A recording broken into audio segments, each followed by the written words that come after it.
Imagine a system where you would see 5 midfielders in the middle, fullbacks as the only wingers, and each of these players takes unique positions with each other's. This is the crazy tactic of Julian Nagelsmann. Once sacked by his poor club record, he's now leading a remarkable comeback with the German national team. A team where shocking defeats and early group exits were once normal, has now achieved its best tournament performance after 8 years. From using line manipulation to introducing new positions, Nagelsmann's tactics has made them one of the most entertaining side in Europe and given them an optimistic view for the upcoming World Cup. So what exactly is this system I'm talking about, and how Germany are slowly rebuilding with this? Let's discuss in this video.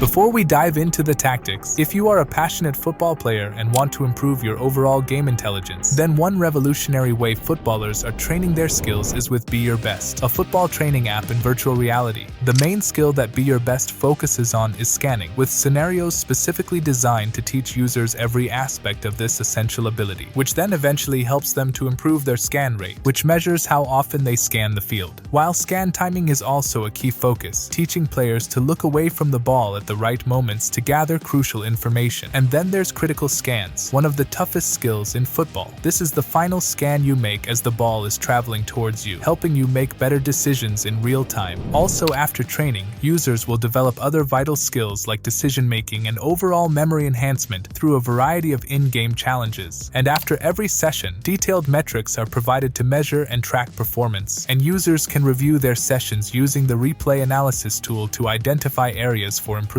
So overall, Be Your Best is dedicated to enhancing footballers' game intelligence, and this commitment to excellence is why it is trusted by thousands of players and clubs worldwide. So if you want to become a more calm and composed player on the pitch, you'll first need a MetaQuest 2 or Quest 3 VR headset, and then head to BeYourBest.com and use my code DK20 to get a discount of 20% on your first month or first year subscription. However, if you're watching this video during the Euros, then you can get 40% off on a yearly subscription by using the code EURO40. So just go to BeYourBest.com to get started, and the link is also in the description. Also, a big thanks to Be Your Best for sponsoring this video. Now let's get back to the tactics.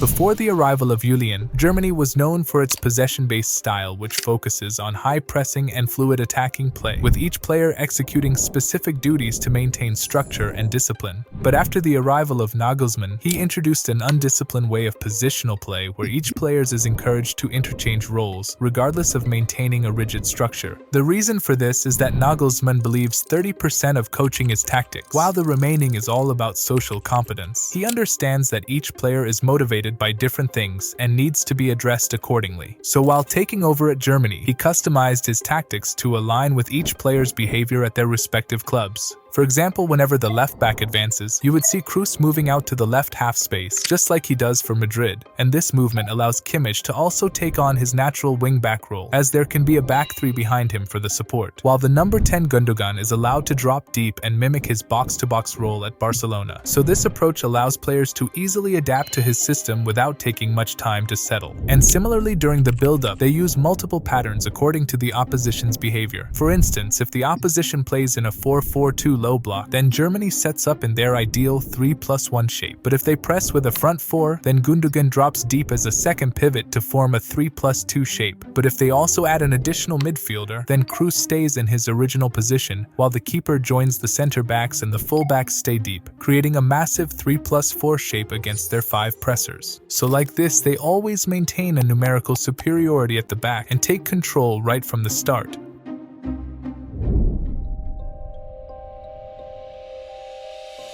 Also, with both fullbacks being so aggressive, you may wonder what exactly the wingers are doing. Well, that's the reason Nagelsmann introduced 3 number 10s into his system. So unlike traditional wingers, these players stay central and partner with the actual number 10, which perfectly suits players like Musiala and Wirtz, who usually act as attacking mids in their club roles. And instead of maintaining a rigid position, these players are given the most freedom than the rest of the squad. For instance, the wide ones can drop deep to create a diamond with the pivot, position themselves diagonally to move the ball into open spaces, or even drift wide to create triangular rotations with the fullbacks and center backs. And for the opposition, this creates a real dilemma, as when they defend with a general shape, it often leaves one of the number 10s open between the lines to exploit. So the opposition has to move their entire midfield deeper to cover these three players, which then creates a breathing space at the back for Germany to build up smoothly.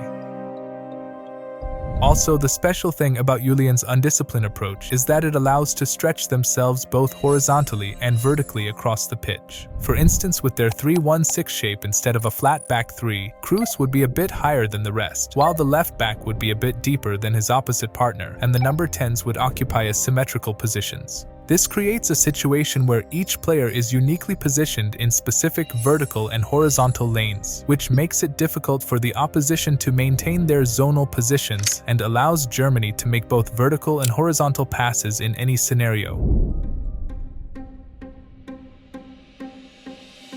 When they enter into the attacking phase, Kroos, who stayed deep as a left back, usually moves higher to his natural position. This again causes a huge trouble to the oppositions, as with two pivots dictating the play, the midfielders have to leave their deeper positions to pressurize them. So this again frees up the number 10s and forces their fullbacks to stay narrow, leaving the German fullbacks wide open. To take advantage of this, Nagelsmann uses both maximum and minimum width simultaneously, where the number 10s draw the wide players away from their own fullback to maintain a minimum width, and then make a wide pass towards the open player, who has an ample amount of time and space to make an inward pass.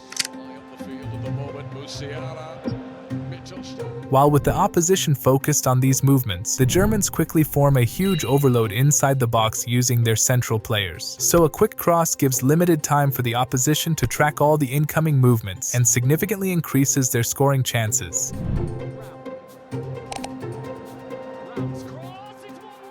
However, if the opposition plays an extreme low block and a compact back 3, then they can easily track down the incoming movements of the fullbacks. So in such cases, Nagelsmann manipulates the opponents with intense rotational plays. For instance, as soon as one of the midfielder receives the ball, he intentionally carries the ball towards the center backs. This movement forces the opposition's second line to merge with the third, which then opens up space behind the lines for his partners to get on the ball and have a clear shot on goal. It's full Krug on the left-hand side. Here's Wirtz, sets up Pascal Gross. Also, even before receiving the ball, you might see two of the number 10s making forward runs to merge the two lines into one, which then opens up clear space for the third man or the pivot to receive the ball behind the lines and take a shot.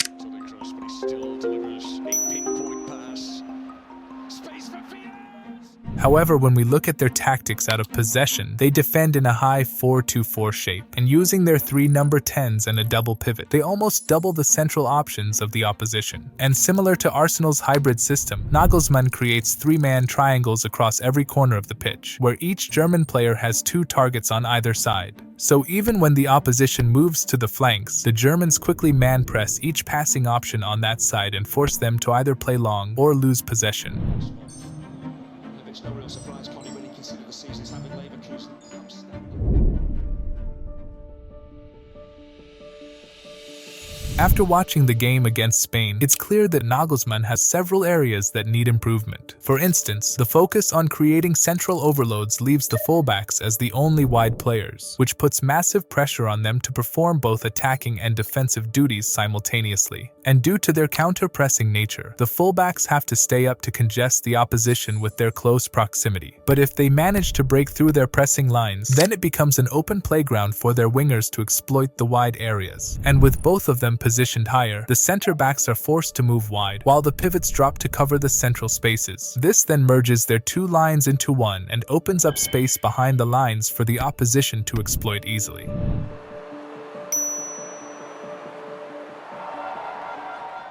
On the other hand, against stronger sides, they may need to focus more on the defense, which then imbalances the team's attacking width. So in this way, Nagelsmann has to find a balance between the two sides, as a slight shift either way could impact their chance creation or lead to conceding goals. And speaking about their attack, against Spain they had a massive total of 23 shots on goal, and among these, forward like Havertz and Füllkrug had a total of 8 scoring chances that could have been converted. So this highlights Germany's ongoing struggle to find a proper striker who can display their brilliant football on the actual scoring board.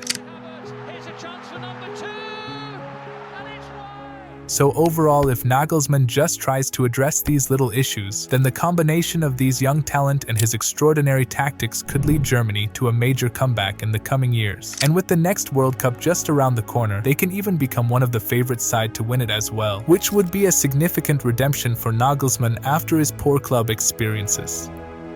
And speaking about redemption, Arteta, who was just on the verge of getting sacked a few years ago, has transformed his team into a consistent title contenders. And with his new locking mechanism, he also turned them into a best defensive side in Europe. So how Arteta's new tactics transformed Arsenal, and what's the locking mechanism I'm talking about? Let's find out by clicking this video, so hope to see you there.